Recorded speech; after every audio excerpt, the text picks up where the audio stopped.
The other day in the Brand Success Club, we had our weekly office hour, and we ended up talking about social media, how hard it can feel, how demotivated we can feel, how to post regularly, how right now we might not feel like anyone is really listening, but people are listening. Not everybody comments and likes and shares on each post. I know I certainly don't. Who really has time for that?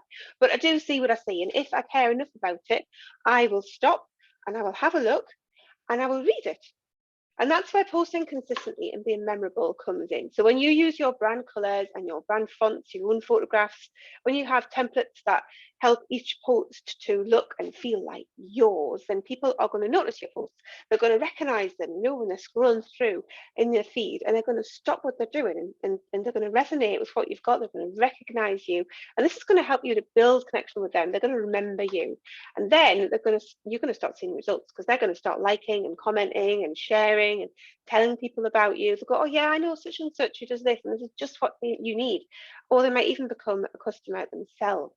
So sometimes when I go to follow a new client on social media, I'll discover that they were already following me and I didn't even know. Maybe I'm even already following them. But somehow that's happened and they've come to know me through time over my posts. Sometimes I buy from places which I've seen it online and I've never interacted with beyond seeing the post, but over and over again I see the post and I'm drawn more and more into their brand until I make a purchase. That's what being memorable and recognizable and consistent can do for you. So don't stop posting when it feels like it's not working, because it is. Consistency equals results and people do see what you're doing. If you're not posting, they aren't going to see anything. So you can make this easy for yourself. You can create some templates and use those. That's the consistent visuals taken care of. And then you can batch a load of content so you don't need to worry about it for a while, after however long you've batched for. And then see how much you can do in 30 minutes, remembering what you have coming up, what message you want to share, and thinking about how you can share that. Or maybe you feel that you have lost all motivation with social media, all the momentum. You maybe had a break over Christmas and now you're just a bit stuck. You might even just think that you're a bit boring and that you've got nothing interesting to say to anyone, but you are always more interesting than you think you are, because you are there right now living your life, and your everyday is your everyday and my everyday is my everyday. It doesn't feel very interesting to me, but to you might find that more interesting. It's not other people's lives.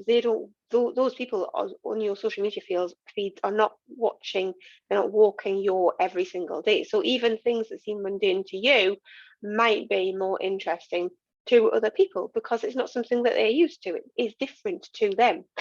So sometimes it can feel like no one's listening, but there is always loads that you can talk about. And the more you talk about these things, the more that you are out there showing up, existing, repeating, the more you're going to have to talk about. So there's things like, every item that you sell, make a list of all the things you talk about, every component of that process, the different paints or the different techniques that you use, different processes that you have, the reasons that people buy your stuff. Why do people buy things? It's because it gives them confidence. Does it give them better skincare? Does it help them to achieve their goals? Does it help them to make their space feel beautiful? And then think about, who you work with, the staff members you've got, the postman. There's all these people around you that you work with in your business, even if you are just you. Then maybe your local area is relevant to you, or events that are going on around the place. Maybe you've got stories from customers you can share, maybe some before or afters. Then think about your brand values and focus on those because they're really important. Your mission, your vision. Think about like the top 10 skincare products, the top 10 places to go for X, the top 10 places to go for decor essentials, the top 10 self-care products, whatever it is. Feature things people use alongside your products. Do tutorials, post about your opening hours. There's so many things that you can post about that other people don't know. And if you're struggling, pick five things and rinse and repeat every week. The same 5 things over and over again, but obviously doing them differently every time. But the important thing with all of this is whatever you decide to do, please keep your goals and your brand in mind, because what you've got coming up and how you can communicate that to your audience, because that's going to be the bit that will help to build your brand as well as your recognition. And if you're wondering if your ideas are going to be interesting, think, if such and such shared a post about this, would I be interested? And you probably would be, because we're all nosy and you want to know what they're doing. It doesn't have to be like a really long post. You can do a photograph for like a couple of words. You know, sharing the uninteresting can really help to create connection.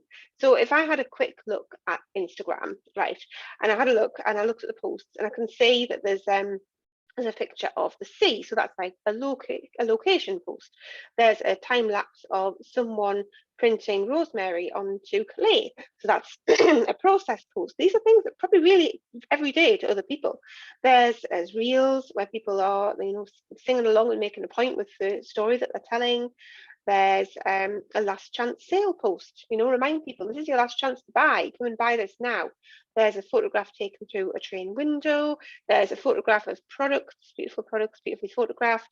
There's a photograph of some clothes. There's a photograph of a tiny birdhouse. There's a post with information. There's a post telling about sale. There's a photograph of a dog. There's a video of someone drawing a picture. These are all things are just really, really normal for anyone who isn't that, you know, who is that person who's posting, but to everybody else, they're just like, yeah, sort of like really interested.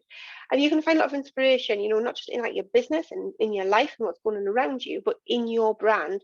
So I recommend that you don't forget about that when you are posting, because your brand is everything, every interaction, every moment, every piece of your business that can build up an idea of what your brand is in the mind of your audience and your consumer. So it's the things that people think, feel, and say about you when you're posting on social or writing your blog or making that video. This is your chance to impact that narrative and to help people think the right things about you, feel a certain way, and help them to you know, have the right words to say when they're talking about you. So spend some time figuring out what your brand is in the first place. I gave my Brand Success Club members a card this year, which has got space inside to write about different values and the mission, position, their offer, how they want people to feel, who their ideal client is, all of that kind of stuff in this card as a reference point. I didn't used to have one of these. For the last 2 years, I've used a bit of card folded in half with scribbled on it. You could do that too, and then you can keep it really handy in the back of your diary or wherever, and you have all of your brand information to refer to whenever you need it, which is so handy. And then when you're creating content, you just have to look at it and go, oh, that's one of my values. This is something I want to say. How can I tie these two things together? And that can be so, so useful. And then this reference guide is going to help you. It's really the only reference guide you need to help you create brand-centered content that will be interesting to the right people. So if you use all those ideas and you post things that maybe don't seem quite so interesting to you, but will be interesting for the people, you're going to find that this is going to be fine. You've got this. You can do this. You can create content. You can get excited about what you're posting again, and people are going to be interested. But just remember, not everybody who sees your content is going to like it or comment it or share it, but they're still going to see it.